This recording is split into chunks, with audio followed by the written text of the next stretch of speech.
ಪರಪ್ಪನ ಅಗ್ರಹಾರದಲ್ಲಿ ರಾಜಾತಿಥ್ಯವನ್ನ ಅನುಭವಿಸುತ್ತಿದ್ದಾರೆ ಅನ್ನುವಂತಹ ಕಾರಣಕ್ಕಾಗಿ ನಟ ದರ್ಶನ್ ರನ್ನ ಬಳ್ಳಾರಿ ಜೈಲಿಗೆ ಶಿಫ್ಟ್ ಮಾಡಲಾಗಿದೆ.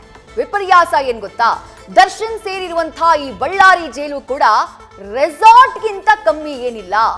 ಪರಪ್ಪನ ಅಗ್ರಹಾರದಂತೆ ಬಳ್ಳಾರಿ ಜೈಲಲ್ಲೂ ಕೂಡ ಸಿಗುತ್ತೆ ರಾಜಾತಿಥ್ಯ. ಸೆಂಟ್ರಲ್ ಜೈಲಿನಲ್ಲಿ ಬರೀ ವಿವಿಐಪಿಗಳಿಗಷ್ಟೇ ರಾಜಾತಿಥ್ಯ, ಆದ್ರೆ ಬಳ್ಳಾರಿಯ ಕಾರಾಗೃಹ ಇದೆಯಲ್ಲ, ಸಣ್ಣ ರೌಡಿಗಳಿಗೂ ಕೂಡ ಅದೇ ಆತಿಥ್ಯ ಸಿಗುತ್ತಂತೆ. ಕೈದಿಗಳೇ ಮಾಡ್ಕೊಳ್ತಾರೆ ಚಿಕನ್ ಪೆಪ್ಪರ್ ಡ್ರೈ, ಮಟನ್ ಸುಕ್ಕ, ಜೈಲಲ್ಲೇ ಫೋಟೋ ಶೂಟ್ ಅನ್ನ ಮಾಡ್ಕೊಳ್ತಾರೆ. ಇಲ್ಲಿ ಪುಡಿ ರೌಡಿಗಳದ್ದೇ ರಾಜ ದರ್ಬಾರ್. ಕೈದಿಗಳ ರಾಜ ದರ್ಬಾರ್ನ ಎಕ್ಸ್ಕ್ಲೂಸಿವ್ ಫೋಟೋಸ್ ನ್ಯೂಸ್ ಫಸ್ಟ್ಗೆ ಲಭ್ಯವಾಗಿದೆ. ಪರಪ್ಪನ ಅಗ್ರಹಾರದಲ್ಲಿ ರಾಜಾತಿಥ್ಯ ಸಿಗ್ತಾ ಇದೆ ಅನ್ನುವಂತಹ ಕಾರಣಕ್ಕೆ ನಟ ದರ್ಶನ್ ರನ್ನ ಬಳ್ಳಾರಿ ಕೇಂದ್ರ ಕಾರಾಗೃಹಕ್ಕೆ ಶಿಫ್ಟ್ ಮಾಡಲಾಗಿದೆ. ಬಟ್ ಬಳ್ಳಾರಿ ಕೇಂದ್ರ ಕಾರಾಗೃಹದಲ್ಲಿ ಇರುವಂತಹ ವ್ಯವಸ್ಥೆ ಏನು? ಆ ಎಕ್ಸ್ಕ್ಲೂಸಿವ್ ಫೋಟೋಗಳನ್ನ ನೋಡ್ತಾ ಇದ್ದೀರಿ.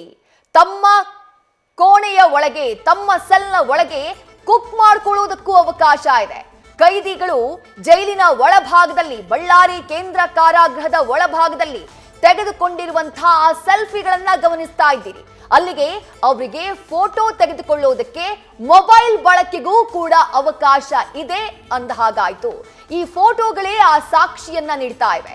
ಬಳ್ಳಾರಿ ಜೈಲಿನ ಒಳಭಾಗದ ಫೋಟೋಸ್ನ ನೀವು ಗಮನಿಸ್ತಾ ಇದ್ದೀರಿ ನ್ಯೂಸ್ ಫಸ್ಟ್ ಸ್ಕ್ರೀನ್ ನಲ್ಲಿ.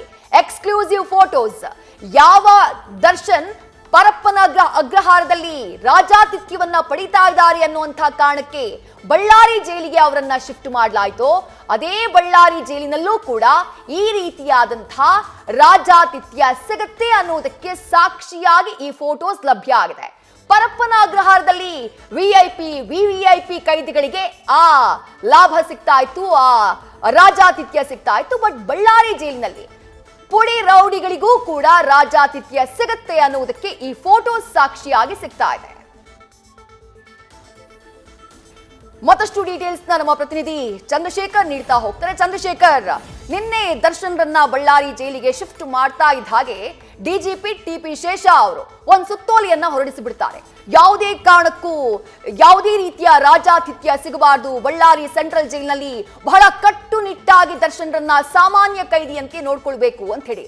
ಬಟ್ ಕತೆ ಏನಾಗಿದೆ ಅಂತಂದ್ರೆ, ಮೆತ್ತನೆಯ ಹಾಸಿಗೆಯಿಂದ ಮತ್ತೆ ಹೂವಿನ ಹಾಸಿಗೆಗೆ ನಟ ದರ್ಶನ್ ರನ್ನ ಶಿಫ್ಟ್ ಮಾಡಿದ್ರ ಅನ್ನುವಂಥ ಅನುಮಾನ ಮೂಡ್ತಾ ಇದೆ.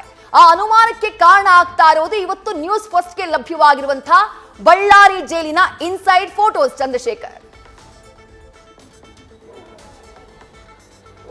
ಖಂಡಿತವಾಗಿಯೂ ವಿದ್ಯಾ, ಯಾವುದೇ ಒಂದು ತಪ್ಪು ಮಾಡಿದಲ್ಲಿ ಕಾನೂನು ಕ್ರಮವನ್ನ ಜರುಗಿಸಿದಾಗ ಆ ಒಂದು ಆರೋಪಿಗೆ ಅಥವಾ ಕೈದಿಗಳಿಗೆ ಬೇಕಾಗಿರುವಂತಹ ಪಶ್ಚಾತ್ತಾಪ ಭಾವನೆ ಬರಬೇಕು. ಮತ್ತೆ ಹೊರಗಡೆ ಸಿಗುವಂತಹ ಸೌಲಭ್ಯಗಳೇನಿರ್ತವೆ ಆ ರೀತಿಯಾದಂತಹ ಸೌಲಭ್ಯಗಳು ಅವರಿಗೆ ಸಿಗಬಾರ್ದು ಅನ್ನುವಂತಹ ನಿಟ್ಟಿನಲ್ಲಿ ಸೆರೆವಾಸಕ್ಕೆ ಅವರನ್ನ ಕಳಿಸಲಾಗುತ್ತೆ. ಅಂದ್ರೆ ಸೆರೆವಾಸ ಅಂತಂದ್ರೆ ಅಲ್ಲಿ ಬೇಕಾಗಿರುವಂತಹ ಮೂಲ ಸೌಕರ್ಯಗಳನ್ನ ಬಿಟ್ಟರೆ ಬೇರೆ ಯಾವುದೇ ರೀತಿಯಾದಂತಹ ಐಷಾರಾಮಿಯಾದಂತಹ ಸೌಲಭ್ಯಗಳು ಸಿಗಬಾರ್ದು.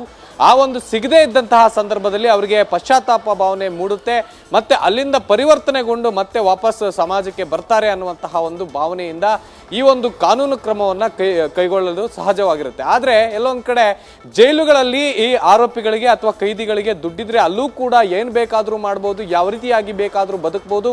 ಹೊರಗಡೆ ಸಿಗುವಂತಹ ಎಲ್ಲಾ ಸೌಲಭ್ಯಗಳನ್ನ ನಾಲ್ಕು ಗೋಡೆಯ ಮಧ್ಯದಲ್ಲೂ ಕೂಡ ಪಡೆದುಕೊಳ್ಳಬಹುದು ಅನ್ನುವಂತಹ ಒಂದು ವಿಚಾರಕ್ಕೆ ಈಗಾಗಲೇ ಒಂದೊಂದೇ ಉದಾಹರಣೆಗಳು ಹೊರಗಡೆ ಬರ್ತಾ ಇರುವಂತಹದ್ದು. ಅದರಲ್ಲಿ ಮುಖ್ಯವಾಗಿ ಪರಪ್ಪನ ಅಗ್ರಹಾರದಲ್ಲಿ ದರ್ಶನ್ ಅವರ ಕೈಯಲ್ಲಿ ಕಾಫಿ ಮಗ್ ಆಗಿರ್ಬೋದು ಅಥವಾ ಸಿಗರೇಟ್ ಆಗಿರ್ಬೋದು, ಚೇರ್ ಆಗಿರ್ಬೋದು, ಈ ರೀತಿಯಾದಂತಹ ಒಂದು ಚಿತ್ರಣವನ್ನ ಕಂಡಂತಹ ಅಧಿಕಾರಿಗಳು ಎಲ್ಲೋ ಒಂದ್ ಕಡೆ ಬೆಚ್ಚಿ ಬಿತ್ತಿದ್ರು ಅಂತಂದ್ರೆ ತಪ್ಪಾಗಲ್ಲ. ಯಾಕೆಂತಂದ್ರೆ ಆ ಒಂದು ಫೋಟೋ ರಿವೀಲ್ ಆಗೋದೇ ಇಲ್ಲ, ಹೊರಗಡೆ ಬರೋದೇ ಇಲ್ಲ ಅನ್ನುವಂತಹ ಭ್ರಮೆಯಲ್ಲಿ ಇದ್ದಂತಹ ಒಂದು ಅಧಿಕಾರಿಗಳಿಗೆ ಅದು ಹೊರಗಡೆ ಬಂದು ಸಾಕಷ್ಟು ದೊಡ್ಡ ಪ್ರಮಾಣದಲ್ಲಿ ಸುದ್ದಿ ಆದ ನಂತರ ಅದನ್ನ ಕಟ್ಟುನಿಟ್ಟಾಗಿ ಒಂದು ಬೇರೆ ಕಡೆ ಶಿಫ್ಟ್ ಮಾಡಿ ಅಲ್ಲಿ ಬೇಕಾಗಿರುವಂತಹ ವ್ಯವಸ್ಥೆಯನ್ನ ನಾವು ಕೈಗೊಳ್ತೇವೆ ಅನ್ನುವಂತಹ ಒಂದು ಭ್ರಮೆಯಲ್ಲಿ ಇದ್ರೆ ಅದು ಎಲ್ಲೊಂದ್ ಕಡೆ ತಪ್ಪು ಅಂತಂತ ಹೇಳಿ ಈಗಾಗಲೇ ಮೇಲ್ನೋಟಕ್ಕೆ ಗೊತ್ತಾಗ್ತಾ ಇರುವಂತಹದ್ದು. ಯಾಕೆಂತಂದ್ರೆ ಬಳ್ಳಾರಿ ಜೈಲಲ್ಲೂ ಕೂಡ ಇದೇ ರೀತಿಯಾಗಿ ಅಂದ್ರೆ ಈ ಹಿಂದೆ ಇದ್ದಂತಹ ವಿಲ್ಸನ್ ಗಾರ್ಡನ್ ನಾಗ ಅಲ್ಲಿ ಹೋಗಿ ಬಂದಂತಹ ಸಂದರ್ಭದಲ್ಲಿ ಅಲ್ಲಿ ಜೈಲಿಗೆ ಹೋಗ್ತಾನೆ, ಬಳ್ಳಾರಿ ಜೈಲಿಗೆ.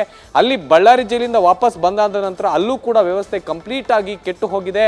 ಅಲ್ಲಿ ಎಲ್ಲೋ ಒಂದ್ ಕಡೆ ಒಳಗಡೆ ಆರೋಪಿಗಳೇ ಅಥವಾ ಕೈದಿಗಳೇ ಕುಕ್ ಮಾಡಿ ತಿನ್ನುವಂತಹದ್ದು, ಕೊಟ್ಟಿರುವಂತಹ ಯೂನಿಫಾರ್ಮ್ ಅನ್ನ ಬಳಸದೆ ಬೇಕಾದಂತಹ ಬಟ್ಟೆಗಳನ್ನ ಧರಿಸಿಕೊಂಡು ಐಷಾರಾಮಿಯಾದಂತಹ ಜೀವನವನ್ನ ಅಲ್ಲಿ ನಡೆಸ್ತಾ ಇದ್ದಾರೆ. ಸಾಮಾನ್ಯ ಕೈದಿಗಳು ಕೂಡ ಆ ರೀತಿಯಾದಂತಹ ಜೀವನ ಒಂದು ನಡೆಸ್ತಾ ಇದ್ದಾರೆ ಅನ್ನುವಂತಹದ್ದು ಎಲ್ಲೋ ಒಂದು ಕಡೆ ಮೇಲ್ನೋಟಕ್ಕೆ ಗೊತ್ತಾಗ್ತಾ ಇರುವಂತಹದ್ದು. ಜೊತೆಗೆ ಅಲ್ಲಿ ಇದ್ದುಕೊಂಡೇ ಇನ್ಸ್ಟಾಗ್ರಾಮ್ ಆಗಿರ್ಬೋದು ಅಥವಾ ಸಾಮಾಜಿಕ ಜಾಲತಾಣಗಳನ್ನ ಬಳಸುವಂತಹದ್ದು, ಅಲ್ಲಿಂದ ಫೋಟೋಗಳನ್ನ ಅಪ್ಲೋಡ್ ಮಾಡುವಂತಹದ್ದು, ಈ ರೀತಿಯಾದಂತಹ ಒಂದು ಚಿತ್ರಣ ಕಾಮನ್ ಆಗಿರುವಂತಹದ್ದು ಬಳ್ಳಾರಿ ಜೈಲಲ್ಲೂ ಕೂಡ. ಆದ್ರೆ ಎಲ್ಲೊಂದ್ ಕಡೆ ನೀವು ಈಗಾಗಲೇ ಹೇಳ್ತಾ ಇದ್ರಿ, ಮೆತ್ತನೆ ಹಾಸಿಗೆಯಿಂದ ಹೂವಿನ ಹಾಸಿಗೆಗೆ ಹೊರಟ್ರ ದರ್ಶನ್ ಅನ್ನುವಂತಹದ್ದು ಕೂಡ ಈಗ ಎಲ್ಲೊಂದ್ ಕಡೆ ಅನುಮಾನ ಶುರುವಾಗಿರುವಂತಹದ್ದು. ಆದ್ರೆ ಅಲ್ಲಿ ಇರುವಂತಹ ವ್ಯವಸ್ಥೆಯನ್ನ ಬಳಸಿಕೊಂಡು ಈಗಾಗಲೇ ಏನು ಸಾಕಷ್ಟು ದೊಡ್ಡ ಪ್ರಮಾಣದಲ್ಲಿ ಸುದ್ದಿಯಾಗಿದ್ದಂತಹ ಕಾರಣಕ್ಕಾಗಿ ಆದ್ರೂ ಕೂಡ ಅಲ್ಲಿ ಕಟ್ಟುನಿಟ್ಟಿನ ಕ್ರಮಗಳನ್ನ ಕೈಗೊಳ್ತಾರ ಅನ್ನೋದನ್ನ ಅಧಿಕಾರಿಗಳು ಕಾದ್ ನೋಡ್ಬೇಕಾಗತ್ತೆ. ವಿದ್ಯಾ, ನ್ಯೂಸ್ ಫಸ್ಟ್ ನಿರ್ಭೀತಿಯಿಂದ ನಿಮ್ಮ ಪರವಾಗಿ.